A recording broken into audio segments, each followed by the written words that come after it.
ছেলে কানান কিংবা তার স্ত্রী, তারা কিন্তু নূহ আলাইহিস সালামের প্রতি ঈমান আনেনি।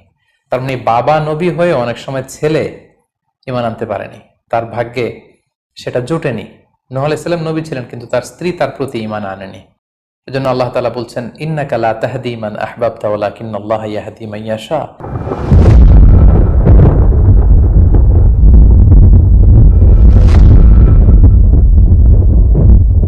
আসসালামু আলাইকুম ওয়া রাহমাতুল্লাহি ওয়া বারাকাতুহু। নাহমাদুহু ওয়া নুসাল্লি আলা রাসূলিহিল কারীম। আম্মা বা'দু ফাআউযু বিল্লাহি মিনাশ শাইতানির রাজীম। বিসমিল্লাহির রহমানির রহিম। নূহ আলাইহিস সালাম আউয়ালু রাসূলিন বুইসা ইলা আহলিল আরদ। সাইয়েদনা আদম আলাইহিস সালাম এবং ইদ্রিস আলাইহিস সালামের পরে আল্লাহ তাআলা নূহ আলাইহিস সালামকে পৃথিবীর সর্বপ্রথম রাসূল করে এই পৃথিবীতে প্রেরণ করেছেন। এবং আল্লাহ তাআলা ওনাকে বলেছেন আবদান শাকুরা, মানে হচ্ছে অ্যান অবিডিয়েন্ট সার্ভেন্ট অফ আল্লাহ। আল্লাহ তাআলার একজন কৃতজ্ঞ বান্দা হিসেবে আল্লাহ তাআলা কালামুল্লাহ মাজিদে নূহ আলাইহিস সালামকে এই উপাধি দিয়েছিলেন। পাশাপাশি তিনি হচ্ছেন উলুল আজমি মিনার রসুল, অর্থাৎ 5 জন নবীকে আল্লাহ তাআলা কুরআনুল কারীমে দৃঢ় প্রত্যয়ী বা দৃঢ়চেতা রাসূল হিসেবে ঘোষণা করেছেন। নূহ আলাইহিস সালাম হচ্ছেন তাদের মধ্য থেকে অন্যতম। সাউদার্ন ইরাকের একটি শহরে, যেটি কুফা শহরের নিকটবর্তী একটি শহর, এমন একটি শহরে আল্লাহ তাআলা নূহ আলাইহিস সালামকে নবী হিসেবে প্রেরণ করেছিলেন। সাইয়েদনা আদম আলাইহিস সালাম থেকে শুরু করে নূহ আলাইহিস সালাম পর্যন্ত টানা 1000 বছর পর্যন্ত পৃথিবীতে শিরকের সূচনা বা উৎপত্তি হয়নি। বেসিক্যালি নূহ আলাইহিস সালামের জামানাতেই এই পৃথিবীতে সর্বপ্রথম শিরকের সূচনা হয়েছিল। ইবলিস শয়তান সর্বপ্রথম নূহ আলাইহিস সালামের জামানার যে কওমের লোকেরা, তাদের কাছে শিরকের ইন্ট্রোডিউস করেছিল। তাদের সময়ে 5 জন আল্লাহওয়ালা ব্যক্তি ছিল। তাদের ইন্তেকালের পরে শয়তান সেই জনগোষ্ঠীর লোকদের কাছে এসে বলল, তোমরা এই সমস্ত কি ইবাদত করছো? তোমাদের পূর্বপুরুষেরা যেমনভাবে আল্লাহ তাআলার কাছে ইবাদত করে নিজেদেরকে সঁপে দিয়েছিল, তার সামনে তো তোমাদের ইবাদত কিছুই নয়। তোমরা একটা কাজ করো, তোমাদের 5 জন আধ্যাত্মিক পুরুষ বা আল্লাহর প্রিয় বান্দাদের 5টি মূর্তি তৈরি করে তোমরা তোমাদের ইবাদতগাহের পাশে রাখো। ফলে তাদের চেহারা দেখলে তাদের বেশি বেশি ইবাদতের কথা তোমাদের স্মরণ হবে এবং তোমরা আল্লাহ তাআলার ইবাদত করার ব্যাপারে বেশি আগ্রহী হবে। তারা এই শয়তানের মুখরোচক চমৎকার এই কথা শুনে তাদের শ্রেষ্ঠ 5 জন সন্তান বা আল্লাহওয়ালা 5 জন ব্যক্তির 5টি মূর্তি তৈরি করে তাদের ইবাদত গাহের ভেতরে তারা স্থাপন করলো। এবং আসলেই তারা যখন এই 5 জন ব্যক্তিদের মূর্তির দিকে তাকাতো, তাদের আল্লাহ তাআলার ইবাদতের কথা তাদের স্মরণ হতো। ফলে তারা আল্লাহ তাআলার বেশি বেশি ইবাদত করতে লাগলো। এই জেনারেশন এভাবেই বেশি বেশি আল্লাহ তাআলার ইবাদতের মধ্য দিয়ে তারা পার করতে লাগলো। কিন্তু পরবর্তী জেনারেশন যখন আসলো, শয়তান তাদের কাছে এমনভাবে কুমন্ত্রণা বা টেম্পটেশন দিল, ফলে ওই প্রজন্ম তারা আল্লাহ তাআলার এক আল্লাহর ইবাদতকে ভুলে গিয়ে এই 5 জন শ্রেষ্ঠ আল্লাহর ওয়ালির মূর্তির সামনে দাঁড়িয়ে সেখানেই তারা মানত করতে শুরু করলো এবং এক আল্লাহর ইবাদত বাদ দিয়ে সেই মূর্তিগুলোর ইবাদত শুরু করে দিল। এভাবেই সাইয়েদনা নূহ আলাইহিস সালামের জামানাতে সর্বপ্রথম শিরকের সূচনা হয়। পবিত্র কালামুল্লাহ মাজিদে আল্লাহ তাআলা এই ঘটনাটি এভাবে উল্লেখ করেছেন যে নূহ আলাইহিস সালামের জামানায় যারা নেতৃত্ব স্থানীয় ছিল, তারা সাধারণ লোকদেরকে উদ্দেশ্য করে বলতো, ওয়াকালু লা তাযারুন্না আলিহাতাকুম ওয়ালা তাযারুন্না ওয়াদ্দান ওয়ালা সুওয়াআ ওয়ালা ইয়াগুসা ওয়া ইয়াউকা ওয়া নাসরা। অর্থাৎ আমাদের যে 5 জন বিখ্যাত ব্যক্তি, তাদের নাম ছিল ওয়াদ্দান, সুওয়াআন, ইয়াগুস, ইয়াউক এবং নাসর। তোমরা এদের ইবাদত ছেড়ে দিও না, বরং তোমরা এদের উপাসনা করতে থাকো। ফলে এই আয়াত প্রমাণ করে যে নূহ আলাইহিস সালামের জামানাতে সর্বপ্রথম শিরকের উৎপত্তি হয়েছিল। কিন্তু নূহ আলাইহিস সালাম তার জাতিগোষ্ঠীর কাছে এক আল্লাহর দাওয়াত দিয়ে যেতে লাগলেন। তিনি বলতে আরম্ভ করলেন, ইয়া কওমি আবুদুল্লাহ মা লাকুম মিন ইলাহিন গায়রুহু আফালা তাত্তাকুন। হে আমার জাতিগোষ্ঠীর লোকেরা, হে আমার জনগোষ্ঠীর লোকেরা, তোমাদের কি হলো? তোমরা কেন এক আল্লাহর ইবাদত করছো না? তোমরা কি আল্লাহকে ভয় পাও না? এবং তিনি বললেন যে আল্লাহ তাআলা আমাকে তার বাণী বাহক হিসেবে, প্রেরিত রাসূল হিসেবে তোমাদের কাছে পাঠিয়েছেন। এই যে আমি তোমাদেরকে তাওহীদের বা এক আল্লাহর ইবাদতের দিকে দাওয়াত দিচ্ছি, এজন্য তো আমি কোনো পারিশ্রমিক তোমাদের কাছে চাচ্ছি না, বরং তোমরা যেভাবে শিরক করে যাচ্ছ, এক আল্লাহ ছাড়া মূর্তির পূজা করে যাচ্ছ, ইন্নী আখাফু আলাইকুম আযাব ইয়াউমিন আযীম, আমি তোমাদের উপর কঠিনতম আযাব আসার আশঙ্কা করছি। সো তোমরা শিরক ছেড়ে দিয়ে, মূর্তি পূজা ছেড়ে দিয়ে, পৌত্তলিকতা ছেড়ে দিয়ে এক আল্লাহ তাআলার ইবাদতের দিকে ফিরে আসো। নূহ আলাইহিস সালাম যখন তার জাতিগোষ্ঠীর লোকদের কাছে তাওহীদের দাওয়াত বা এক আল্লাহর ইবাদতের দাওয়াত দেয়া শুরু করলেন, তার জাতির লোকেরা, তার কওমের লোকেরা নানা ধরনের টাল বাহানা, অজুহাত এবং বিভিন্ন ধরনের যুক্তি তারা স্থাপন করতে শুরু করলো। তাদের প্রথম যুক্তি ছিল যে, হে নূহ, কেন আমরা তোমার দাওয়াতে সাড়া দেব? কারণ সমাজের নিম্ন শ্রেণীর লোকেরা হচ্ছে তোমার অনুসারী। আরাযিলুনা বাদিয়ার রাই ওয়ামা নারাকা ইত্তাবাআকা ইল্লাল্লাযীনা হুম আরাযিলুনা বাদিয়ার রাই। কারণ আমরা দেখতে পাচ্ছি সমাজের লো ক্লাসের যারা লোকজন, নিম্ন শ্রেণীর লোকজন, নিম্ন পেশার লোকজন, এরাই হচ্ছে তোমার ফলোয়ার। তোমরা আগে এই সমস্ত লোকদেরকে তোমার আশপাশ থেকে সরাও, তখন আমরা তোমার এ দাওয়াতকে গ্রহণ করব।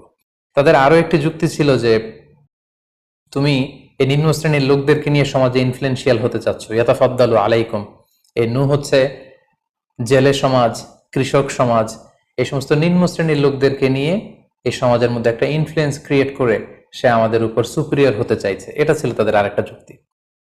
তারা আরো বলতো যে, আগে যদি এই নিম্ন শ্রেণীর লোকদেরকে তোমার কাছ থেকে তুমি তাড়িয়ে দাও, তাহলে আমরা তোমার উপর বিশ্বাস স্থাপন করতে পারি। নূহ আলাইহিস সালামের এই কথার জবাবে তিনি বলেছিলেন, ওমা আনা বিতারিদিল্লাযীনা আমানু, অর্থাৎ যারা আল্লাহ তাআলার উপর বিশ্বাস স্থাপন করেছে, যদিও তারা নিম্ন শ্রেণীর হয়ে থাকে, কি করে আমি তাদেরকে তাড়িয়ে দিতে পারি? তাদের আরো একটি যুক্তি ছিল যে, তুমি আমাদের মতো মানুষ, দেখতে তো তুমি আমাদের মতো মানুষ, তুমি খাচ্ছ, দাচ্ছ, ঘুমাচ্ছ, ঘুরে বেড়াচ্ছ, বাজারে যাচ্ছ, ক্রয় বিক্রয় করছো, আমাদের মতো মানুষ হয়ে তুমি কেমন করে রাসূল হতে পারো? তুমি যে রাসূল, কি করে আমরা বিশ্বাস করব? কেন আকাশ থেকে ফেরেশতারা এসে বলে দিয়ে যায় না যে তুমি রাসূল? তাহলে তো আমরা ফেরেশতাদেরকে দেখলে আমরা আস্থা পেতে পারি এবং নিশ্চিত হতে পারি যে আসলেই তুমি আল্লাহর পাঠানো রাসূল। এবং তারা পাশাপাশি আরো বলতো যে, আমাদের পূর্বপুরুষরা তো এই সমস্ত মূর্তিরই পূজা করেছে, তাহলে কি তুমি বলতে চাইছো এরা ভ্রান্ত ছিল? সর্বশেষে তারা বলতে আরম্ভ করলো যে, নূহ, তুমি হচ্ছে মিথ্যাবাদী, পাগল এবং ভ্রান্ত, আমরা আমাদের অবস্থানে অটল থাকবো। এভাবে সাইয়েদনা নূহ আলাইহিস সালামের তাওহীদের যে দাওয়াত তিনি তার সমাজে ছড়িয়ে দিচ্ছিলেন, তারা ডিরেক্টলি এই একত্ববাদের দাওয়াতকে তারা প্রত্যাখ্যান করলো, রিজেক্ট করলো। কিন্তু নূহ আলাইহিস সালাম তিনি হাল ছাড়েননি। তিনি টানা 950 বছর তার জাতিগোষ্ঠীর লোকদের কাছে তিনি এক আল্লাহর দাওয়াত দিয়ে যেতে লাগলেন। কালামুল্লাহ মাজিদ আমাদেরকে জানাচ্ছে, ওয়ালাকাদ আরসালনা নূহান ইলা কওমিহি ফালাবিসা ফীহিম আলফা সানাতিন ইল্লা 50 আমা। তিনি 1 বছর, 2 বছর, 10 বছর, 20 বছর নয়, টানা 950 বছর তিনি লাগাতার কন্টিনিউয়াসলি তার কওমের লোকদের কাছে তিনি এই তাওহীদের দাওয়াত দিয়ে যেতে লাগলেন। এবং তিনি দিন রাতকে এক করে টায়ারলেসলি, রেস্টলেসলি তিনি তার জাতিগোষ্ঠীর কাছে এই একই দাওয়াত দিতে লাগলেন। তিনি বলছেন যে, রব্বি ইন্নী দাআউতু কওমি লাইলা ওয়া নাহারা, হে আল্লাহ, দিন রাত তো আমি চেষ্টা করে গেলাম, তাদেরকে তাওহীদের দাওয়াত দিলাম, কিন্তু তারা আমার কথা শুনছে না। ওয়া ইন্নী কুল্লামা দাআউতুহুম লিতাগফিরা লাহুম জাআলু আসাবিআহুম ফি আযানিহিম। এর মানে হচ্ছে, আল্লাহ, আমি যখনই তাদেরকে দাওয়াত দিতাম, তারা তাদের আঙ্গুলগুলো তাদের কানের ভেতরে ঢুকিয়ে রাখতো, যাতে করে আমার তাওহীদের কথা তাদের শুনতে না হয়। এবং ওয়াস্তাগশাউ সিয়াবাহুম ওয়া আসররু ওয়াস্তাকবারু ইস্তিকবারা, তারা আমাকে দেখলেই চাদর দিয়ে তাদের মুখ পেঁচিয়ে রাখতো, যাতে করে আমার কথাগুলো তারা শুনতে না পায়। সুম্মা ইন্নী দাআউতুহুম জিহারা, আমি, নূহ আলাইহিস সালাম বললেন, আল্লাহ, আমি দাওয়াতি কাজ করার কোনো মাধ্যমই তো বাকি রাখিনি। আমি প্রথমে পার্সন টু পার্সন আমি প্রাইভেটলি দাওয়াত দিতাম। এটা যখন তারা অস্বীকার করলো, আমি তখন পাবলিক দাওয়াত দেওয়া শুরু করলাম। আমি তাদের বড় গ্যাদারিংসে, বিভিন্ন ফেস্টিভ্যালে যে তাদেরকে এই দাওয়াতের কথা শোনালাম, কিন্তু তারা প্রত্যাখ্যান করেছে। সুম্মা ইন্নী আ'লানতু লাহুম ওয়া আসরারতু লাহুম ইসরারা, অর্থাৎ এই আয়াত থেকে বোঝা যাচ্ছে যে নূহ আলাইহিস সালাম দাওয়াত দেয়ার বা বাণী বাহকের যে কাজ, এই গুরুদায়িত্ব পালনে কোনো ধরনের প্রক্রিয়া তিনি বাদ রাখেননি। তিনি দিনে রাতে, তিনি প্রাইভেটলি, তিনি পাবলিকলি, তিনি উৎসাহ প্রদানের মাধ্যমে, জান্নাতের সুসংবাদ দেওয়ার মাধ্যমে, কিংবা জাহান্নামের ভয় দেখানোর মাধ্যমে নানাভাবে তার জাতিগোষ্ঠীর কাছে আখিরাতের কথা, আখিরাতে আল্লাহ তাআলার সুপ্রিম কোর্টের কাঠগড়ায় দাঁড়িয়ে জবাবদিহিতার কথা, এক আল্লাহর একত্ববাদের কথা, এই দাওয়াতগুলো তিনি দিয়ে গিয়েছেন। কিন্তু অধিকাংশ ক্ষেত্রেই এবং অধিকাংশ লোকগুলোই নূহ আলাইহিস সালামের এই তাওহীদের দাওয়াতকে প্রত্যাখ্যান করেছিল এবং রিজেক্ট করেছিল। এভাবে নূহ আলাইহিস সালাম যখন দাওয়াত দিয়ে যেতে লাগলেন, তার কওমের লোকদের মধ্য থেকে ফাইনাল যে রেসপন্সটি এসেছিল সেটি হচ্ছে ক্বালু লা ইন লাম তানতাহি ইয়া নূহ লা তাকুনান্না মিনাল মারজুমিন। হে নূহ, অনেক হয়েছে, এবার তুমি থামো। তুমি যদি এই দাওয়াত দেয়া বন্ধ না করো তাহলে আমরা তোমাকে স্টোনিং করে, পাথর মেরে, প্রস্তর নিক্ষেপ করে দুনিয়া থেকে বিদায় করে দিব। এবং তারা এও বলল যে ক্বালু ইয়া নূহ ক্বাদ জাদালতানা ফাআকসারতা জিদালানা। অনেক হয়েছে, তুমি অনেক আর্গুমেন্ট আমাদের সাথে দিয়েছো, অনেক তর্ক বিতর্ক তোমার সাথে হয়েছে, এবার থামো।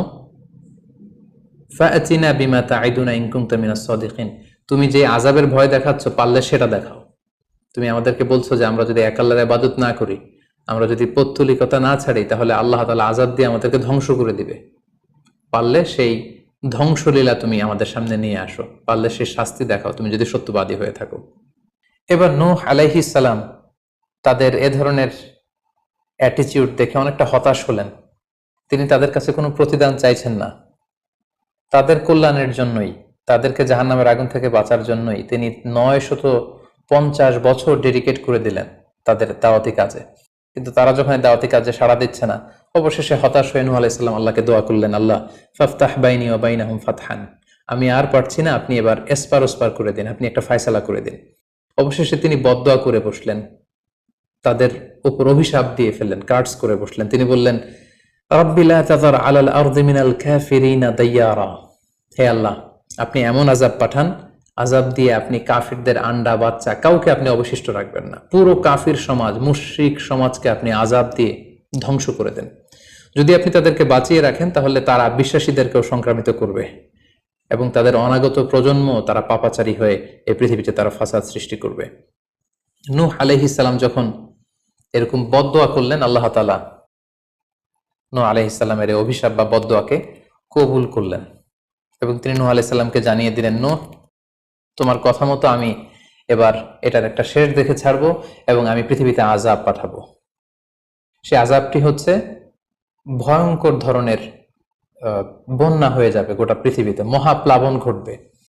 সো সেই প্লাবন থেকে বাঁচার জন্য ওয়াসনাইল ফুলকা বিআইউনিনা ওয়া ওয়াহিনা, অর্থাৎ হে নূহ, তুমি আমার গাইডেন্স বা আমার পাঠানো দিক নির্দেশনা অনুযায়ী তুমি বিশাল একটি নৌকা বানাও বা কিস্তি বানাও বা বিশাল একটি জলতরী বা নৌযান বানাও,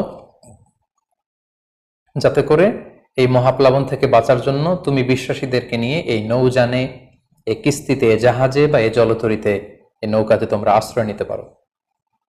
আল্লাহ তাআলার পক্ষ থেকে এই আদেশ যখন আসলো, সাইয়েদনা নূহ আলাইহিস সালাম বিশ্বাসীদেরকে নিয়ে বিশাল এক জলতরী বা নৌকা বা বিশাল এক জাহাজ তিনি তৈরি করলেন।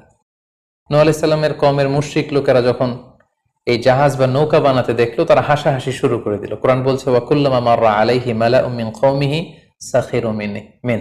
তারা যখনই নৌকা বানানো, এই কিস্তি বানানো, এই বিশাল জলতরী বানাতে দেখলো, তারা ঠাট্টা বিদ্রুপ করলো। তারা বলল, নূহ, এই মরুভূমির মাঝখানে কোথায় তুমি এই নৌকা চড়াবে?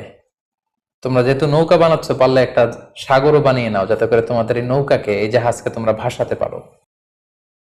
সাইয়েদনা নূহ আলাইহিস সালাম এবং বিশ্বাসীরা আল্লাহ তাআলার উপর অটল থেকে আল্লাহ তাআলার দেয়া দিক নির্দেশনা অনুযায়ী তারা বিশাল নৌকা তৈরি করে ফেললেন।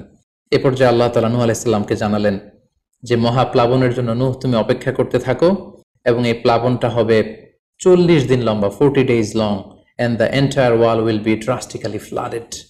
গোটা বিশ্বের এমন কোনো জায়গা থাকবে না, আনাচে কানাচে গোটা বিশ্বটা এই মহাপ্লাবনের আওতায় এসে পৃথিবীর সব প্রাণীগুলো মারা যাবে।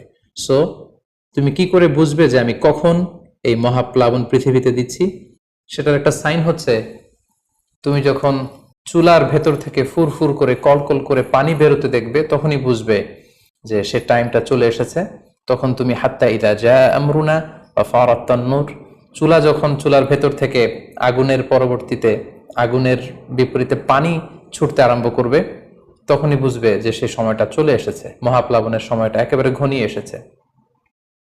কুল নাহমিল ফিহা মিন কুল্লি যাওজাইনি ইসনাইন, তখন তুমি সমস্ত বিশ্বাসী বান্দাবান্দীদেরকে, যারা তোমার ফলোয়ার, যারা একত্ববাদী বিশ্বাসী তাদেরকে নিয়ে সেই নৌকায় তুমি আরোহণ করবে এবং প্রতিটি প্রাণী থেকে জোড়ায় জোড়ায়, অর্থাৎ ম্যাসকুলিন অ্যান্ড ফ্যামিনিন, নারী পুরুষ জোড়ায় জোড়ায় তুমি নিয়ে সেই নৌকাতে আরোহণ করবে। কারণ এই মহাপ্লাবনটা এত ভয়ঙ্কর মহাপ্লাবন হবে, ফলে পৃথিবীতে কেউ বেঁচে থাকবে না এবং তোমরাই হবে নেক্সট জেনারেশন, এবং তোমাদের থেকেই পৃথিবী আবার নতুন করে সভ্যতা বিনির্মিত হবে এবং তোমাদের থেকে নতুন করে পৃথিবীর সব প্রাণীকুল আবার নতুন করে বংশবিস্তার শুরু হবে।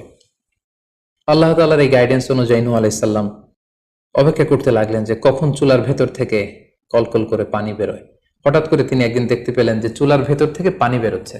তিনি সমস্ত বিশ্বাসীদেরকে নিয়ে এবং বিভিন্ন প্রাণীকুল থেকে জোড়ায় জোড়ায় নারী পুরুষ দুই ধরনের জেন্ডারকে একত্রিত করে নিয়ে তিনি আল্লাহ তাআলার নামে সেই নৌকার মধ্যে আরোহণ করলেন এবং আল্লাহ বললেন, ওয়াকাল আরকাবু ফিহা বিসমিল্লাহি মাজরেহা ওয়া মুরসাহা ইন্না রাব্বি লাগফুরুর রাহিম।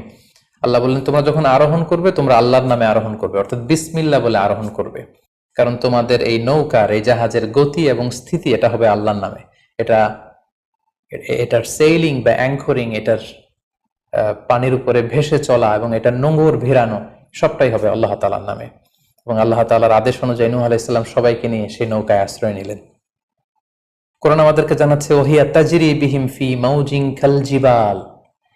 গোটা বিশ্বব্যাপী এমন ভয়ঙ্কর ভাবে আকাশ থেকে ঝুম বৃষ্টি নাজিল হলো, জমিন তার ভেতরে থাকা পানিগুলোকে উপরে উদগীরণ করে দিতে লাগলো, উপর থেকে পানি, নিচ থেকে পানি, ফলে গোটা বিশ্বে এক মহাপ্লাবনের পরিস্থিতি তৈরি হলো।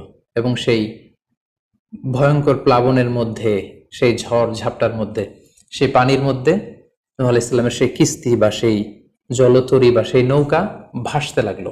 কোরআন বলছে যে ফি মাউজিন কাল জিবাল, বিশাল পাহাড় সম ঢেউয়ের মধ্যে নূহ আলাইহিস সালামের তরী আল্লাহর নামে ভাসতে আরম্ভ করলো এবং আল্লাহর নামে নূহ আলাইহিস সালাম সেই তরী ভাসিয়ে দিলেন।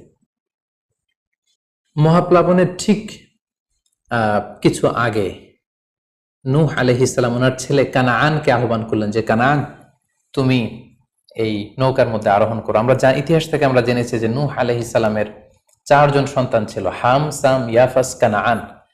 এই 4 জন সন্তানের মধ্যে 3 জন ঈমান এনেছিল, শুধু কানাআন ছাড়া। নূহ আলাইহিস সালাম কানাআনকে বললেন, কানাআন ইয়া বুনাইয়া ইরকাব মাআনা, হে আমার প্রিয় সন্তান, তুমি নৌকায় ওঠো, আল্লাহর কাছে তওবা করো। কিন্তু কানাআন নূহ আলাইহিস সালামের এই আহ্বানের প্রত্যুত্তরে তিনি বলেছিলেন, আমি নৌকায় উঠবো না, সাআওয়ি ইলা জাবালিন ইয়াসিমুনি মিনাল মা, আমি পাহাড়ের চূড়ায় যেয়ে দাঁড়াবো, পাহাড় আমাকে পানি থেকে বাঁচাবে, কারণ এই বন্যার পানি তো পাহাড় পর্যন্ত পৌঁছতে পারবে না। নূহ আলাইহিস সালাম বললেন, ক্বালা লা আসিমাল ইয়াউমা মিন আমরিল্লাহ ইল্লা মার রাহিম, হে কানাআন, আজকে আল্লাহর এই গজব থেকে, এই আযাব থেকে, এই মহাপ্লাবন থেকে বাঁচানোর কেউ নাই, কেউ তোমাকে বাঁচাতে পারবে না। পাহাড় তোমাকে আজকে সুরক্ষা দিতে পারবে না, বাঁচাতে পারবে না, আজকে বাঁচানোর কেউ নেই, তুমি তাড়াতাড়ি উঠে আসো এখানে। কিন্তু নূহ আলাইহিস সালামের ছেলে কানাআন অস্বীকৃতি জ্ঞাপন করলো। কোরআন বলছে, ওয়াহালা বাইনাহুমাল মাউজু ফাকানা মিনাল মুগরাকিন, বাবা আর ছেলের মধ্যে যখন এ ধরনের কথা চলছিল, হঠাৎ করে বিশাল এক সাগরের ঢেউয়ের ধাক্কা এসে নূহ আলাইহিস সালামের সন্তান কানাআনকে পানির মধ্যে ডুবিয়ে দিল। তাহলে এই আয়াত থেকে বুঝলাম কানাআন যারা ডুবে গিয়েছিল তাদের অন্তর্ভুক্ত হয়েছিল। এবং মজার ব্যাপার হচ্ছে, নূহ আলাইহিস সালামের স্ত্রীও এই মহাপ্লাবন থেকে বাঁচতে পারেনি। সেও ঈমান না আনার কারণে যারা ধ্বংস হয়েছিল, যাদের সলিল সমাধি হয়েছিল মহাপ্লাবনের পানির মধ্যে, নূহ আলাইহিস সালামের স্ত্রীও সেখানে নিহত হয়েছেন। এখন একটি প্রশ্ন এসে দাঁড়ায়, সেটি হচ্ছে যে এটা কি একটা গ্লোবাল ডিজাস্টার ছিল কিনা? এটা কি ইরাকের সেই সাউদার্ন পার্টেই শুধু এই বন্যাটা হয়েছিল, না গোটা বিশ্বব্যাপী হয়েছিল? এ নিয়ে ঐতিহাসিকদের মধ্যে অনেক ধরনের মতামত পাওয়া যায়। তবে একটা বড় সংখ্যক ঐতিহাসিক মুআররিখুন তারা বলেছেন যে ইট ওয়াজ এ গ্লোবাল ডিজাস্টার। এই ফ্লাড, এই বন্যাটা ছিল গোটা বিশ্বব্যাপী। কারণ আল্লাহ তাআলা কোরআনে বলেছেন, নূহ আলাইহিস সালামের বদদুয়ার কথা বলেছেন। নূহ আলাইহিস সালাম বলেছেন যে, রব্বি লা তাযার আলাল আরদি মিনাল কাফিরিনা দাইয়ারা, হে আল্লাহ, এই জমিনে একজন কাফিরকেও আপনি বাঁচিয়ে রাখবেন না। সো এই আর্থ শব্দটা প্রমাণ করে তিনি গোটা বিশ্বের দিকে ইঙ্গিত করেছেন। এবং আল্লাহ যখন জমিনকে ইঙ্গিত করেছেন, ইয়া আরদুবলাই, হে পানি তুমি নিচের দিকে চলে যাও, ফলে এই আর্থ দ্বারা বোঝা যাচ্ছে যে শুধু ইরাকের সেই সাউদার্ন ইরাকের কুফা শহরের পাশেই এই বন্যাটা লিমিটেড বা সীমিত ছিল না, বরং এই ডিজাস্টারটা ছিল একটা গ্লোবাল ডিজাস্টার। গোটা বিশ্বব্যাপী মহাপ্লাবনের পানিতে গোটা বিশ্বের সব সয়লাভ হয়ে গিয়েছিল। 40 দিন এই বন্যাটা কন্টিনিউ করেছে এবং 40 দিনের এই সময়ে মহাপ্লাবনে যত কাফির মুশরিক এবং নূহ আলাইহিস সালামের সময়কালের যত মুশরিক এবং অবাধ্য লোকেরা ছিল সবাইকে আল্লাহ তাআলা এই বন্যার মাধ্যমে ধ্বংস করেছেন। 40 দিন পর আল্লাহ তাআলা আদেশ করলেন, ইয়া আরদু বুলাঈ মাআকি ওয়া ইয়া সামাউ আকলিঈ, অর্থাৎ হে আকাশ তুমি বৃষ্টি বর্ষণ করা এবার স্টপ করো, এবার বন্ধ করো। এবং জমিনকে বললেন, জমিন তুমি যে মাটির ভেতর থেকে পানি বের করছিলে, এই পানি বের করা বন্ধ করে তুমি ভূপৃষ্ঠের উপরে থাকা পানিগুলোকে গিলে ফেলো। ওয়াগীদাল মা, ফলে আল্লাহ তাআলার আদেশের সাথে সাথে পানি বর্ষণ এবং পানি জমিনের ভেতর থেকে বের হয়, এটা বন্ধ হলো। ওয়াস্তাওয়াত আলাল জুদি, নূহ আলাইহিস সালামের এই বিশাল জলতরী বা কিস্তি বা নৌকা জুদি পাহাড়ে যেয়ে থামলো। জুদি পাহাড়ে এই তরীর নোঙর ভিড়ল। এখন জুদি পাহাড়টা কোথায়? কিছু কিছু ঐতিহাসিকরা বলেছেন যে ইরাকের মোসেল শহরে একটি বিশাল মাউন্টেন রেঞ্জ রয়েছে, সেই পাহাড়ের একটা অংশের নাম হচ্ছে জুদি পাহাড়। কোনো কোনো ঐতিহাসিকগণ বলেছেন এই জুদি পাহাড়টি আর্মেনিয়াতে অবস্থিত। অনেক ঐতিহাসিকগণ মত প্রকাশ করেছেন যে এটি ইরাকেও নয়, এটি আর্মেনিয়াতেও নয়, বরং এটি তুরস্কের একটি পাহাড়। এবং তারা বিশাল বড় একটি নৌকার খণ্ড দিয়ে ঐতিহাসিকভাবে অনেকেই প্রমাণ করতে চেয়েছেন যে নূহ আলাইহিস সালামের সেই কিস্তির কিছু অংশ আজও সেই পাহাড়ের মধ্যে রয়ে গিয়েছে। সেই জুদি পাহাড়ে যখন এই নৌকাটি ভিড়ল, আল্লাহ তাআলা তখন নূহ আলাইহিস সালামকে আদেশ করলেন, ইহবিত বিসালামিন মিন্না, তুমি এবার শান্তির সাথে সেফলি সাউন্ডলি তুমি এবার সেই জুদি পাহাড়ে তোমরা নামো। ও বারাকাতিন আলাইক, তোমাদের উপর আমার পক্ষ থেকে বারাকা ব্লেসিং থাকবে। ও আলা উমামিম মিম্মান মাআক, এবং তোমার সাথে যারাই আছে সবার জন্য আমার পক্ষ থেকে ব্লেসিং থাকবে। এবং এই বিশাল মহাপ্লাবন থেকে যে আমি তোমাদেরকে বাঁচিয়ে দিয়েছি, শুকরিয়া স্বরূপ তোমরা সবাই পড়ো আলহামদুলিল্লাহ। ফাকুলিল হামদুলিল্লাহ। কোরআন বলছে যে তারা সবাই আল্লাহর প্রশংসা করে সেখান থেকে নেমে আসলো এবং নূহ আলাইহিস সালামকে আল্লাহ তাআলা শিখিয়ে দিলেন, নূহ এবার তুমি পড়ো রব্বি আনজিলনি মুনজালান মুবারাকান ওয়া আনতা খায়রুল মুনজিলিন, অর্থাৎ হে আল্লাহ আপনি এমন জায়গায় আমাদেরকে অবতরণ করুন যে জায়গাটা আমাদের জন্য কল্যাণকর, কারণ আপনিই তো উত্তম অবতরণকারী। ফলে নূহ আলাইহিস সালামের সাথে যারা ছিল বিশ্বাসীরা, তারা এবং তার সাথে প্রাণীকুলের মধ্য থেকে যারা ছিল সবাইকে নিয়ে নূহ আলাইহিস সালাম এই জমিনে বন্যা পরবর্তী মহাপ্লাবন পরবর্তী সময়ে তিনি সবাইকে নিয়ে এই জমিনের মধ্যে আবার নেমে আসলেন। ফলে ঠিক ওই সময়টাতে পৃথিবীতে আর কোনো কাফের, কোনো মুশরিক, কোনো পৌত্তলিক ছিল না, বরং তখন এটা ছিল, it was very fresh and pure monotheist generation, একত্ববাদী একটা প্রজন্ম। ফলে এখানে ঠিক ওই সময়টাতে পৃথিবীতে আর কোনো কাফির মুশরিক আর ছিল না। আমরা আমাদের আলোচনার শুরুর দিকে বলেছিলাম যে নূহ আলাইহিস সালামের 4 জন ছেলে ছিল, হাম, সাম, ইয়াফাস এবং কানাআন। এবং ঐতিহাসিকভাবে এটা ঐতিহাসিক বিভিন্ন ধর্মগ্রন্থ থেকেও এটা প্রমাণিত যে এই 4 ছেলের মধ্য থেকে একজন ছেলে ছিল কানাআন, যে মহাপ্লাবনে মৃত্যুবরণ করেছে, এবং হাম, সাম এবং ইয়াফেস, তাদের মধ্য থেকেই মূলত গোটা বিশ্বে নতুন করে মানব সভ্যতার আবার সূচনা হয়েছে। নূহ আলাইহিস সালামের ছেলে হাম, তিনি আফ্রিকাতে তার পরিবার নিয়ে বসবাস শুরু করেন, এবং ওনার ছেলে সাম, যেখান থেকে সেমাইটিক শব্দটি আমরা বলে থাকি, ওনার ছেলে সাম তার আত্মীয় স্বজন এবং তার বংশধরদেরকে নিয়ে ধীরে ধীরে মধ্যপ্রাচ্য বা দূরপ্রাচ্যের এই এরিয়াতে পরবর্তীতে তারা বসবাস শুরু করেন। এবং ওনার ছেলে ইয়াফেস বর্তমান যে চীন বা তার আশেপাশের যে এরিয়াগুলো আছে সেখানে বসবাস শুরু করেন, এবং সেখান থেকেই মানব ইতিহাস আবার নতুন করে তার পথ চলা শুরু করলো, এবং গোটা বিশ্বে বাচ্চা রিজালান কাসীরা ওয়া নিসা, অনেক নারী পুরো গোটা বিশ্বে সেখান থেকে আবার ছড়িয়ে পড়তে আরম্ভ করলো। এভাবেই নূহ আলাইহিস সালাম একত্ববাদের দাওয়াত দিয়ে নিরলস প্রচেষ্টা করে ওনার জীবনকে তিনি অতিবাহিত করেছেন। সাইয়েদনা নূহ আলাইহিস সালাম ওনার ইন্তেকালের পরে ওনাকে কোথায় কবর দেওয়া হয়েছে এ নিয়ে 2টি মত পাওয়া যায়। প্রথম মত অনুযায়ী ওনাকে মক্কাতে কবরস্থ করা হয়েছে, আরেকটি মত অনুযায়ী লেবাননের কার্ক নামে একটি এরিয়াতে জাবালে দীর, সেই দীর মাউন্টেনের পাশে সাইয়েদনা নূহ আলাইহিস সালামকে কবরস্থ করা হয়েছে। সম্মানিত সুধী, এই ছিল নূহ আলাইহিস সালামের সংক্ষিপ্ত, বর্ণাঢ্য এবং সংগ্রামী জীবন কাহিনী। এ পর্যায়ে আমরা নূহ আলাইহিস সালামের এই স্টোরি থেকে, এই জীবনী থেকে কি ধরনের লেসন, লাইফ লেসন বা শিক্ষা আমরা পেতে পারি, যেটা আমরা আমাদের সমাজের সাথে রেলেভেন্ট করতে পারি, আমরা সে বিষয়ে সামান্য কিছু আলোচনা করব। আমরা যারা দাওয়া কাজের সাথে ইনভলভড, তাদের জন্য নূহ আলাইহিস সালামের জীবনীতে আসলে নূহ আলাইহিস সালামের দাওয়া ক্যারিয়ার থেকে নেবার মতো, শেখার মতো অনেক কিছু রয়েছে। তোর মধ্যে থেকে অন্যতম হচ্ছে যে ডাইভার্সিটি অফ দাওয়া অ্যাপ্রোচ। আমরা জানি যে আমরা যারা আল্লাহ তাআলার এই কথাগুলো, কোরআন সুন্নাহর এই মেসেজগুলো পৌঁছে দিচ্ছি, আমরাও কাইন্ডা বাণীবাহকের কাজ কিন্তু আমরা করছি। যেহেতু নবীরা নেই, তাদের অনুসৃত পথকে আমরা ধারণ করে তাদের কথাগুলো আমরা পৌঁছে দিচ্ছি। সো আমাদের এই দাওয়া অ্যাপ্রোচের মধ্যে ডাইভার্সিটি থাকতে হবে। আমরা যেমনি ওরালি দাওয়া কাজ করি, নবীরা ওরালি দাওয়া কাজ করতেন, মৌখিকভাবে মানুষকে দাওয়া দিতেন। এই ওরালি দাওয়ার পাশাপাশি আমরা রিটেন দাওয়ার কাজ করতে পারি, আমরা প্র্যাকটিক্যাল দাওয়া কাজ করতে পারি। অর্থাৎ প্র্যাকটিক্যাল দাওয়াটা হচ্ছে লাইভ দাওয়া। আমার কথা দেখে, আমার আচরণ দেখে, আমার ডিলিংস দেখে মানুষ ইসলামের সৌন্দর্যের প্রতি আকৃষ্ট হবে, এবং এটা খুবই ফলপ্রসূ একটা দাওয়া সিস্টেম। সো আমরা যদি নূহ আলাইহিস সালামের জীবনের দিকে তাকাই, তাহলে দেখবো উনি অনেকভাবে এই দাওয়া কাজ করেছেন। উনি প্রথম পার্সন টু পার্সন টার্গেট করে তাকে একা একা বোঝাতেন। এটা যখন কাজ না করতো, প্রাইভেট দাওয়া থেকে উনি পরে সুইচ করলেন পাবলিক দাওয়াতে। কোরআন আমাদেরকে জানিয়েছে যে তার কওমের বিভিন্ন ফেস্টিভ্যালগুলোতে, সেখানকার বিভিন্ন পাবলিক গ্যাদারিংসগুলোতে, সেখানকার বিভিন্ন ক্লাবগুলোতে তিনি যে এক আল্লাহর দাওয়া তিনি সেখানে পেশ করেছেন। পাশাপাশি নূহ আলাইহিস সালাম তার সময়ের সম্ভ্রান্ত ব্যক্তিবর্গ যারা, তাদেরকে স্পেশালি তিনি দাওয়া কাজের আওতায় নিয়ে এসেছেন। এলিট সোসাইটি যারা, আমরা যদি আল্লাহ রাসূল সাল্লাল্লাহু আলাইহি ওয়াসাল্লামের দাওয়া অ্যাক্টিভিটির দিকে তাকাই, তাহলে দেখবো যে উনিও কিন্তু সানাদিদে কোরাইশের যারা লিডার শ্রেণী ছিল, গণ্যমান্য ব্যক্তিবর্গ ছিল, তাদেরকে তিনি স্পেশালি দাওয়া কাজ করতেন তাদের সাথে।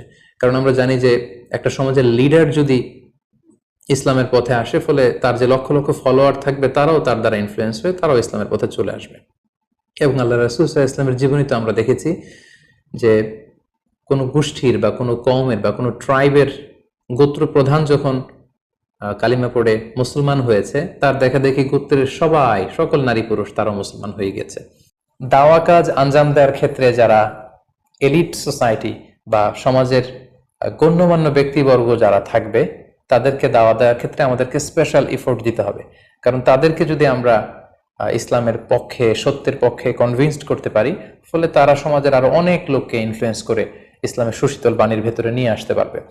তো এর মানে এই নয় যারা নিম্ন শ্রেণীর বা যারা সমাজের মধ্যবিত্ত বা নিম্ন মধ্যবিত্ত যে ফ্যামিলিগুলো রয়েছে বা যে সমস্ত লোকজন রয়েছে, তাদেরকে আমরা গুরুত্ব দিব না, ব্যাপারটি এমন নয়। বরং নূহ আলাইহিস সালামের ঘটনা থেকে আমরা বুঝতে পারছি যে একটা হচ্ছে মাস পিপলদের জন্য দাওয়া, আর একটি হচ্ছে যারা সমাজের উচ্চ শ্রেণী, তাদের জন্য স্পেশালি কিছু টাইম স্পেন্ড করা, তাদেরকে আলাদাভাবে দাওয়া দেওয়া, এবং অথবা তাদের উপযোগী করে দাওয়া অ্যাক্টিভিটি তাদের কাছে যদি আমরা প্রেজেন্টেশন করতে পারি, তাহলে নিঃসন্দেহে তারাও ইসলামের সৌন্দর্যের দ্বারা আকৃষ্ট হবে। নূহ আলাইহিস সালামের এই জীবন কাহিনী থেকে আমরা আরো একটি বিষয় শিখতে পারি, সেটি হচ্ছে দাওয়া কাজে কখনো হতাশ হওয়া যাবে না, নিরাশ হওয়া যাবে না, এবং হাল ছাড়া যাবে না, বরং ভরসা রাখতে হবে আল্লাহর উপর। কারণ আমরা কয় বছর দাওয়া কাজ করে যাচ্ছি, আমরা কতটুকু এফোর্ট দিয়েছি, আমরা কতটুকু টাইম স্পেন্ড করেছি, আমরা কতটুকু স্যাক্রিফাইস করেছি। আমরা যদি নূহ আলাইহিস সালামের জীবনের দিকে তাকাই, তাহলে দেখব যে তিনি টানা 950 বছর টানা লাগাতার তিনি তার জাতিগোষ্ঠীর কাছে দাওয়াতি কাজ করেছেন, কিন্তু তিনি নিরাশ হননি, হতাশ হননি, হাল ছেড়ে দেননি, তিনি ভরসা রেখেছিলেন আল্লাহ তাআলার উপর। সো আমরা যারা দাওয়া কাজ করছি, আমরা ইনস্ট্যান্ট ফলাফলের জন্য যেন বসে না থাকি, আমরা আমাদের দায়িত্বটুকু পালন করব। নূহ আলাইহিস সালামের এই স্টোরি থেকে আমরা আরো একটি বিষয় শিখতে পারি, সেটা হচ্ছে আমাদের কাজ হচ্ছে ইফোর্ট দেয়া, বাট এটার কমপ্লিশন, এটার রেজাল্ট আসবে আল্লাহ তাআলার পক্ষ থেকে। আরবিতে বলা হয় যে আস-সা'য়ু মিন্না ওয়াল ইতমামু মিনাল্লাহ, প্রচেষ্টা করার মালিক আমরা, সফলতা দেওয়ার মালিক হচ্ছেন আল্লাহ। আমি অনেক দাওয়াতি কাজ করছি, কিন্তু আমার দাওয়াতি কাজে কেউ সাড়া দিচ্ছে না, কেউ রেসপন্স করছে না, আমার দাওয়াতি কাজে কেউ ইসলামের প্রতি আকৃষ্ট হচ্ছে না, ইট ডাজন্ট মিন দ্যাট আমি একজন ব্যর্থ দায়ী, না, এটা কখনোই না। বরং আমি সিনসিয়ারিটির সাথে আমার সর্বোচ্চ প্রচেষ্টাটুকুন আমি করছি কিনা, সেটাই হচ্ছে দেখার বিষয়। আমার কত ফলোয়ার, আমার ডাকে কত মানুষ সাড়া দিল, এটা দেখার বিষয় না, বরং আমি আমার রোলটা প্লে করতে পারছি কিনা সিনসিয়ারিটির সাথে, এটা হচ্ছে দেখার বিষয়। এর কারণ হচ্ছে আল্লাহর হাবিব সাল্লাল্লাহু আলাইহি ওয়াসাল্লাম বলেছেন, কিয়ামতের দিন অনেক নবী দাঁড়াবে যাদের ফলোয়ার হচ্ছে হাতে গোনা অল্প কয়েকজন, মানে অল্প কয়েকজন ঈমান এনেছিল। পৃথিবীতে অনেক নবী ছিল, তারা কিয়ামতের দিন দাঁড়াবে, তার বিশ্বাসী উম্মতের সংখ্যা হচ্ছে মাত্র 2 জন। পৃথিবীতে এরকম অনেক নবী ছিল, কিয়ামতের দিন তিনি দাঁড়াবেন, তার উপর বিশ্বাস এনেছিল মাত্র 1 জন, মানে নবীও 1 জন, তার প্রতি ঈমানও এনেছে মাত্র 1 জন। এমনও অনেক নবী কিয়ামতের দিন আল্লাহ তাআলার দরবারে দাঁড়াবে যেই নবীর কোনো ফলোয়ার নাই, যেই নবীর কোনো বিশ্বাসী উম্মত নাই, অর্থাৎ নবী শুধু একা, তার সারা জীবনের দাওয়া কাজে কেউ তার ডাকে সাড়া দেয়নি। তার মানে কি তিনি ব্যর্থ? নেভার, কখনো না। তিনি তার দায়িত্বটুকুন পালন করেছেন, এজন্য তিনি আল্লাহ তাআলার দরবারে তিনি সফল। সো কে আপনার ডাকে সাড়া দিবে, কে ইসলামের পথে আসবে, এটা আমাদের দেখার বিষয় না। আমাদের দেখার বিষয় হচ্ছে আমরা আমাদের দায়িত্বটুকুন পালন করেছি কিনা, আমরা কোরআনের, ইসলামের সুন্দর বিউটিফুল মেসেজগুলো আমরা পৌঁছে দিতে পেরেছি কিনা। That should be hour concern, সেটাই হচ্ছে আমাদের দায়িত্ব। সূরা হুদে নূহ আলাইহিস সালামের ফলোয়ার কত ছিল এ ব্যাপারে আমরা জানতে পারি। আল্লাহ তাআলা বলছেন, ওয়ামা আহমানা মাআহু ইল্লা কালিল, মানে নূহ আলাইহিস সালামের জাতিগোষ্ঠীর হাতে গোনা অল্প কিছু লোক ছাড়া তার প্রতি অন্যান্যরা ঈমান আনেনি। এই অল্প কিছু লোক, তাদের সংখ্যা কত? তাফসীর ইবনে কাসিরে এসেছে, সাইয়েদনা ইবনে আব্বাস বলেন যে কানু সামানিনা নাফসান মিনহুম নিসাউহুম, নারী পুরুষ মিলিয়ে 80 জন। Could you imagine that? 950 বছরের দাওয়াতি ক্যারিয়ারে ওনার উপর ঈমান এনেছে মাত্র 80 জন। তার মানে প্রতি 100 বছরে অন অ্যান অ্যাভারেজ 10 জন ওনার উপর ঈমান আনেনি। কিন্তু উনি হচ্ছেন উলুল আজমি মিনার রসুল, এই মহাবিশ্বের 5 জন শ্রেষ্ঠতম নবীদের মধ্য থেকে তিনি হচ্ছেন অন্যতম। তো আমাদেরকে দেখতে হবে আমরা আমাদের দায়িত্বটুকুন পালন করছি কিনা। কতজন আমাদের ডাকে সাড়া দিল, কতজন আমাদের ফলোয়ার হলো, কতজন ইসলামের পথে আসলো কে আসলো না, সেটা আল্লাহ তাআলা নির্ধারণ করবেন। নূহ আলাইহিস সালামের জীবনী থেকে আমরা আরো যে শিক্ষাটি পাই, এবং এটি খুবই গুরুত্বপূর্ণ একটি লেসন, সেটা হচ্ছে হিদায়া অনলি বিলংস টু আল্লাহ। হেদায়েত দেওয়ার মালিক হচ্ছেন Allah. Canaan and the wife of Nuh for example, যেমন নূহ আলাইহিস সালামের ছেলে কানাআন কিংবা তার স্ত্রী, তারা কিন্তু নূহ আলাইহিস সালামের প্রতি ঈমান আনেনি। তার মানে বাবা নবী হয়ে অনেক সময় ছেলে ঈমান আনতে পারেনি, তার ভাগ্যে সেটা জোটেনি। নূহ আলাইহিস সালাম নবী ছিলেন, কিন্তু তার স্ত্রী তার প্রতি ঈমান আনেনি।